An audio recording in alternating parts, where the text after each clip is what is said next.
Cette femme ne connaît pas les pères de ses 9 enfants. Oui, vous avez bien entendu.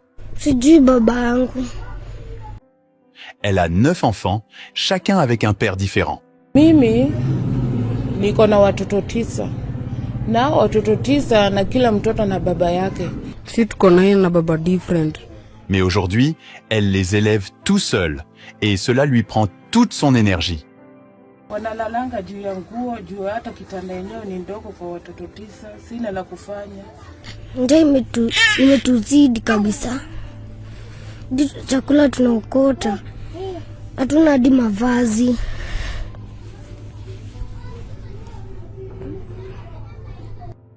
Malgré les difficultés, elle n'abandonnera jamais ses enfants. Elle a tout fait pour subvenir à leurs besoins, même si cela signifie sacrifier sa propre vie. Mais comment se fait-il qu'elle ne connaisse pas les pères de ses enfants? Et comment les élève-t-elle toute seule? Découvrons-le.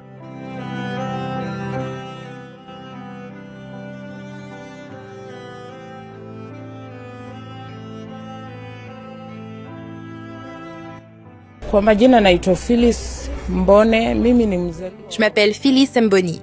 Je suis née dans une famille pauvre de 6 enfants, mais maintenant nous ne sommes plus que 4. Nous avons eu une enfance difficile, remplie de luttes qui m'ont empêché d'aller à l'école à cause de la pauvreté. Notre père a chassé notre mère et a fait venir une autre femme qui est devenue notre belle-mère. Malheureusement, elle nous a traités de la pire des manières, au point qu'elle ne pouvait même pas nous fournir les besoins de base. Tragiquement, mon frère est mort de faim à cause de cela. Elle n'était pas la figure maternelle bienveillante que nous espérions, car elle était extrêmement abusive. Un jour, elle m'a battue si sévèrement que ma jambe a été blessée. Bien que je sois née sans aucune incapacité, les abus physiques constants que j'ai subis m'ont rendue handicapée.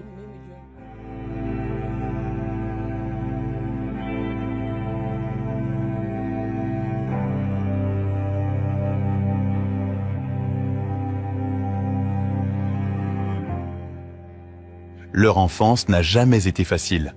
Ils ont lutté contre la pauvreté et ont enduré des parents abusifs et négligents, rendant leur vie très différente de celle des autres enfants. Ces circonstances les ont forcés à quitter la maison à un jeune âge pour chercher des moyens de survivre. Elle s'est retrouvée à errer dans les rues de Nairobi à seulement 16 ans. Nilipata kazi ya kilabu nikiwa na miaka. J'ai trouvé un emploi comme serveuse, en espérant que ma vie s'améliorerait financièrement et globalement. Cependant, les choses ont pris une tournure différente lorsque j'ai rencontré un homme qui m'a convaincu qu'il voulait m'épouser et m'offrir une vie meilleure que celle de serveuse. Nous sommes tombés amoureux et je suis tombée enceinte. Malheureusement, après avoir accouché, il nous a immédiatement abandonnés, le bébé et moi. En tant que jeune mère célibataire, j'ai lutté sans aucun soutien et j'ai atteint un point où je souhaitais ne plus exister.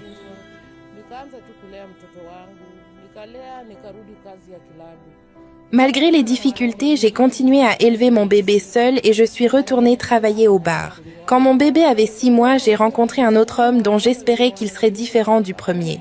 Je lui ai demandé s'il prendrait réellement soin de moi et de mon bébé et il a rapidement accepté, promettant de m'aimer de tout son cœur. Cependant, il m'a quittée quand j'étais enceinte de 7 mois.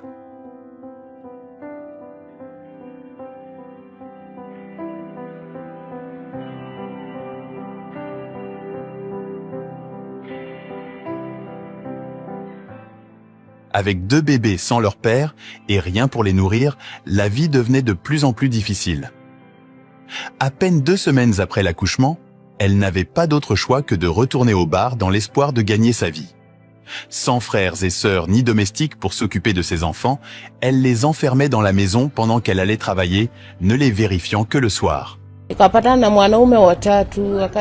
J'ai rencontré un autre homme et je l'ai immédiatement arrêté quand il a commencé à parler d'amour. J'ai exprimé ma lassitude des hommes et de leurs promesses en l'air, affirmant que je ne me laisserais plus jamais tromper par leurs paroles douces. Cependant, cet homme a insisté qu'il était différent des autres et a demandé une opportunité de le prouver. À contre-cœur, j'ai décidé de lui donner cette chance. À ma grande surprise, il était vraiment différent. Tout au long de notre première année ensemble, il a fait preuve de soin et de responsabilité. Cependant, pendant la 2e année, je suis tombée enceinte de manière inattendue. Avec le recul, je réalise que j'étais trop jeune et inexpérimentée pour comprendre comment prévenir une grossesse. Je manquais de guidance parentale ou de soutien pour naviguer dans la vie. Après avoir accouché, ma situation s'est aggravée. Il est devenu négligent et m'a finalement abandonnée. N'ayant pas d'autres options, j'ai dû vendre les quelques beaux vêtements que je possédais pour gagner ma vie. Ces vêtements avaient été achetés lorsque je travaillais encore. Malheureusement, cette source de revenus fut de courte durée, car je n'avais qu'un nombre limité de vêtements à vendre et je n'ai pas investi l'argent sagement. Au lieu de cela, je l'ai tout dépensé.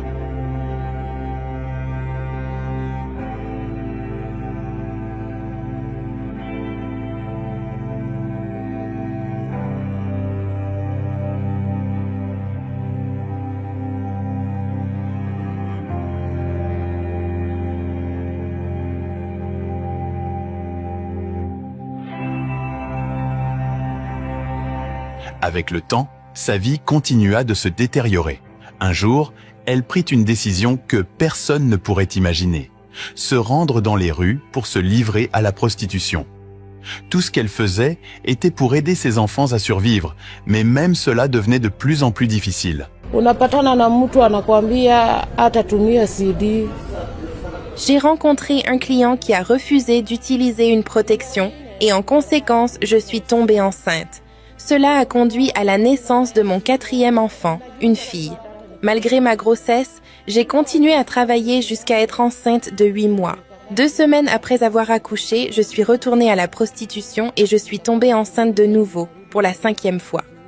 Ce schéma a continué et j'ai fini par concevoir plusieurs fois, ayant finalement un total de 7 enfants. J'ai continué mon travail, mais ensuite j'ai rencontré un homme qui a remis en question mon mode de vie et m'a exhorté à penser à moi-même. Il m'a conseillé d'aller à l'hôpital pour éviter d'autres grossesses. Nous sommes devenus amis et sommes allés à l'hôpital, mais malheureusement, les médecins ont découvert que j'avais une hypertension artérielle, ce qui rendait les pilules contraceptives inefficaces. L'homme m'a mise enceinte et comme les autres hommes que j'avais rencontrés, il s'est enfui. N'ayant pas d'autre choix, je suis retournée dans les rues et je suis tombée enceinte pour la 9e fois.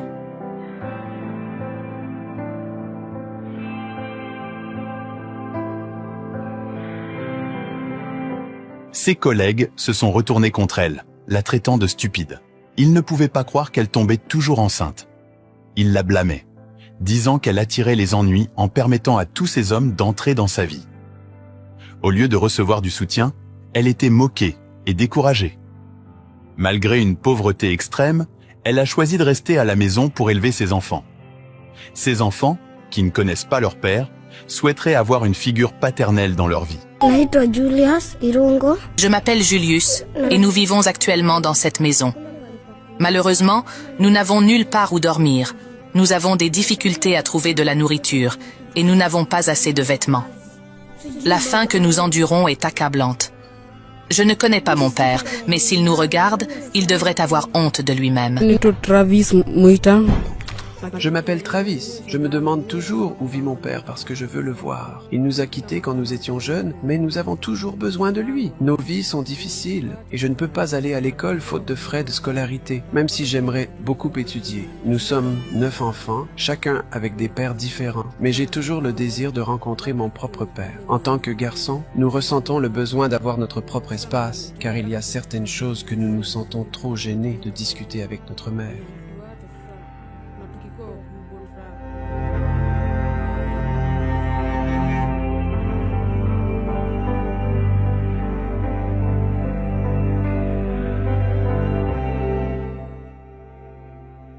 Chaque jour est un défi pour ces enfants, qui ne savent jamais s'ils survivront pour voir le lendemain.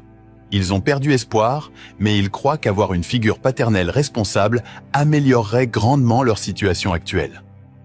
Tunashinda tukilelewa kwa shida, akwa siku tushaikaa na furaha maisha yetu yote. Nous n'avons jamais connu la joie dans nos vies. Nous ne comprenons pas pourquoi nous n'avons pas de père comme les autres.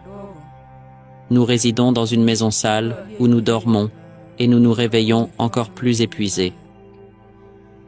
Notre espace de vie est insuffisant pour notre grande famille et nous aspirons à une maison plus grande, mais ce rêve semble inaccessible. Nous rencontrons un problème significatif dans notre situation actuelle. Nous n'avons pas de vêtements et sommes contraints de chercher des vêtements usés dans les poubelles chaque matin. Nous les remettons ensuite à notre mère pour les laver avant de les enfiler. De plus, la maison dans laquelle nous vivons est vieille et endommagée, ce qui permet à l'eau de pluie de s'infiltrer. Par conséquent, nous ne pouvons pas dormir quand il pleut. Hii unga imeexpire, tunaitoanga kwa takataka tukienda kuchambua, na ndio tunatumia kwa hii nyumba, hatuna chakula ingine.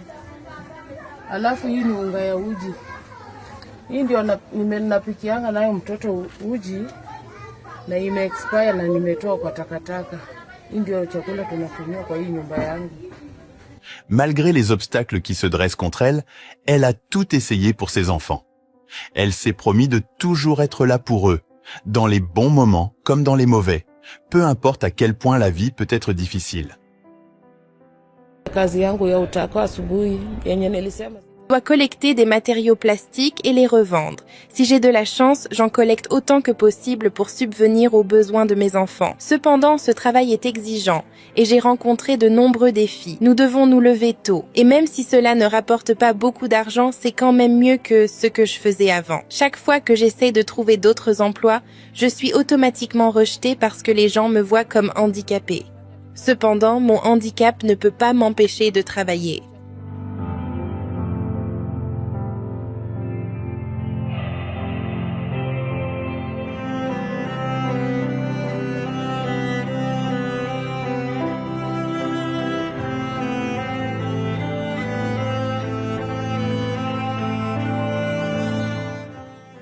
Cette mère est confrontée à de nombreux défis depuis que ses maris ont abandonné leurs responsabilités parentales. Elle lutte pour les besoins de base tels que la nourriture, le loyer, les vêtements et les frais de scolarité. Vous pouvez faire une différence dans la vie de ces enfants en faisant un don sur Giving Life. Les liens de dons se trouvent dans la description et sont également épinglés dans les commentaires en tête. Cette mère est une héroïne. Contrairement à ses maris, elle a pris les choses en main quand c'était nécessaire. Elle a même dû faire des choses qu'elle ne pourrait normalement pas faire juste pour nourrir ses 9 enfants. Nous avons constaté qu'il n'y avait que 6 enfants disponibles, car les 3 autres étaient partis collecter des plastiques. Cette histoire nous rappelle une fois de plus que les mères sont le meilleur cadeau que nous puissions jamais avoir. Merci de regarder. N'oubliez pas de vous abonner.